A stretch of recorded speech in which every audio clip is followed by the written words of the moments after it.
ప్రజలైన మీ అందరికీ మన రక్షకుడును ప్రభు అయిన యేసుక్రీస్తు ప్రశస్త ఘనమైన నామమున అందరికీ శుభములు వందనాలు తెలియజేస్తూ ఉన్నాను. ప్రియులారా, మీరు ఏ పనిలో ఉన్ననో కేవలం కొద్ది నిమిషాలు ఈ మాటలు ఆలకించవలసిందిగా ప్రేమతో మనం చేస్తూ ఉన్నాను.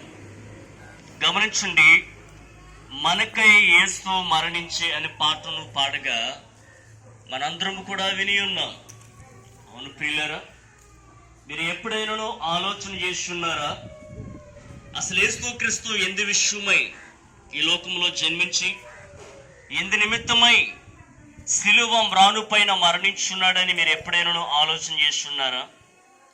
లేని ఎడలా ఇప్పుడైనా ఆలోచన చేయండి. అవునండి, ఇందు విషయమై దేవుని పరిశుద్ధ గ్రంథమైన బైబిల్ ఏ విధముగా సాక్ష్యమిస్తూ ఉన్నది.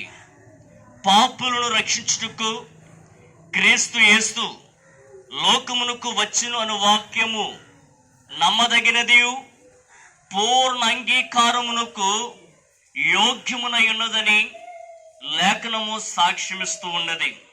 అవును ప్రియులరా, ఎవరు పాపులు అని మనం ఆలోచన చేస్తే లేఖనము చెప్తున్నది ఏ భేదమును లేదు, మనుషులందరూ పాపము చేసి దేవుడు అనుగ్రహించు మహిమను పొందలేకపోవచ్చు ఉన్నారని. అవును ప్రియులరా, మనుషులందరూ పలు విభాగాలుగా కర్మపరులై ఉన్నారని, దేవుడు అనుగ్రహించినటువంటి మహిమను పొందలేకపోవచ్చు ఉన్నారని, మరణానికి నీ శిక్షకును పాత్రులుగా జీవిస్తున్నారని లేఖనాలు నీ విషయమై నా విషయమై సాక్ష్యమిస్తూ ఉన్నవి. అవునండి, ఇందును బట్టి పాపులను రక్షించుటకు యేసుక్రీస్తు వారు ఈ లోకమునకు వచ్చి ఉన్నాడు. అవును ప్రియులరా, ప్రభు అనే యేసుక్రీస్తు వారు దేవుడై ఉండి ఆయన పరలోక రాజ్యములో ఉండుట విడిచిపెట్టకూడని భాగ్యమని ఎంచుకొనక దాసుని స్వరూపమును ధరించిన వాడై రిక్తునుగా దీనునిగా కన్యక గర్భమున ఈ లోకంలోనికి వచ్చి ఉన్నాడు.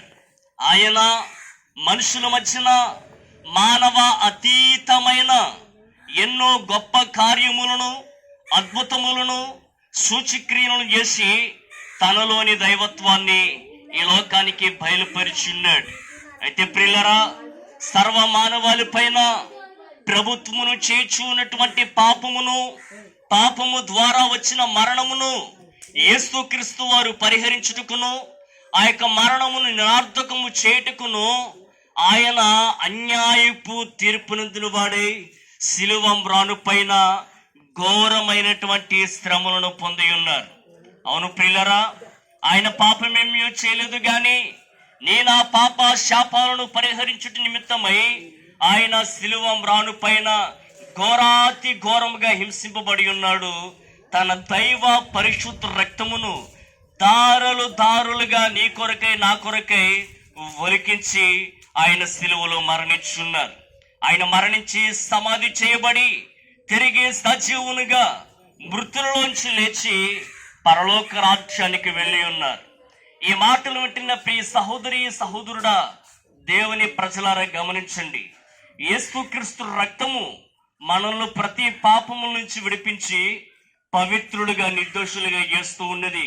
ఎందరైతే ఇట్టి ప్రభు అనే యేసుక్రీస్తు వారిని తమ స్వంత రక్షకునిగా ప్రభువుగా దేవునిగా అంగీకరిస్తూ విశ్వసిస్తూ ఉన్నారో వారు ఎట్టి కర్మపరులైనను యేసుక్రీస్తునందలి విమోచనము ద్వారా ఉచితముగా నీతిమంతులుగా తీర్చబడుచు ఉన్నారు. కాబట్టి ప్రియులారా, సిద్ధపడండి, ప్రభు చెంతకు చేరండి.